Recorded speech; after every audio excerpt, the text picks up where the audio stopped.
Hello friends, welcome to the aroma eats. இன்னைக்கு நம்ம சேனலில் பார்க்கக்கூடிய ரெசிபி என்னன்னு பார்த்தீங்கன்னா சம்மர் ஸ்பெஷல் தர்பூசணி ஜூஸ். அடிக்கிற வெயிலில் ஏதாவது சில்லுன்னு சாப்பிட்டுட்டே இருக்கணும் போல இருக்கும். ஸோ அந்த டைமில் இந்த மாதிரி நம்ம வீட்டிலேயே ஃப்ரெஷ்ஷான ஜூஸ் வந்து செஞ்சு குழந்தைங்கள்லேருந்து பெரியவங்க வரைக்கும் எல்லாருக்கும் கொடுக்கலாம். இந்த வாட்டர்மெலன் ஜூஸ் எப்படி செய்யலான்னு பார்க்கறதுக்கு முன்னாடி நம்ம சேனலை இது வரைக்கும் சப்ஸ்கிரைப் பண்ணாதவங்க சப்ஸ்கிரைப் பண்ணிக்கோங்க. நோட்டிஃபிகேஷனுக்கு பெல் ஐக்கானையும் கிளிக் பண்ணிக்கோங்க. இந்த ஜூஸ் செய்கிறதுக்கு வாட்டர்மெலன் வந்து குட்டி குட்டியாக கட் பண்ணி ஒரு 250 கிராம் எடுத்திருக்கேன். இதை வந்து நம்ம ஜாரில் சேர்த்துடலாம். இப்போ இதில் chaat masala 1/4 teaspoon, black salt வந்து ஒரு 1/2 டீஸ்பூன் சேர்த்துக்கோங்க. பிளாக் சால்ட் சேர்க்கும் போது அதோட டேஸ்ட் வந்து இன்னும் ரொம்ப நல்லாயிருக்கும். அடுத்து லெமன் ஜூஸ் 1 டீஸ்பூன், ஜீனி வந்து 1 டேபிள் ஸ்பூன் சேர்த்துக்கோங்க.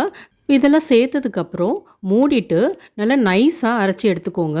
இதில் வந்து தண்ணிலாம் எதுவும் சேர்க்க வேண்டாம். லாஸ்ட்டாக வந்து இதுக்கு தேவையான அளவு ஐஸ் க்யூப் சேர்த்து நல்லா கிரைண்ட் பண்ணிக்கலாம்.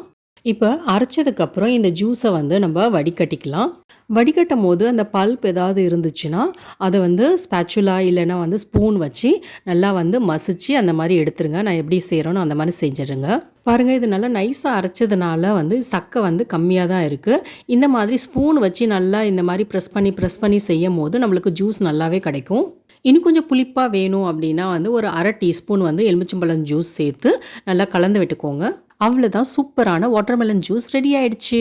இப்போ இதை சர்விங் கிளாஸில் வந்து ட்ரான்ஸ்ஃபர் பண்ணிடலாம். கார்னிஷிங்க்கு கொஞ்சம் புதினா லீவ்ஸ் வந்து போட்டுக்கோங்க.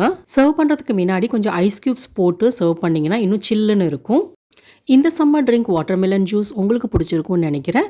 இந்த ரெசிபி உங்களுக்கு பிடிச்சிருந்துச்சுன்னா உங்கள் ஃப்ரெண்ட்ஸ் ஃபேமிலியோட கண்டிப்பாக வந்து ஷேர் பண்ணுங்கள். வீட்டில் ட்ரை பண்ணி பார்த்துட்டு கண்டிப்பாக கமெண்ட் பண்ணுங்கள். என்னோட சேனலை இது வரைக்கும் சப்ஸ்கிரைப் பண்ணாதவங்க சப்ஸ்கிரைப் பண்ணிக்கோங்க. பெல் ஐக்கானையும் கிளிக் பண்ணிக்கோங்க. தேங்க்யூ.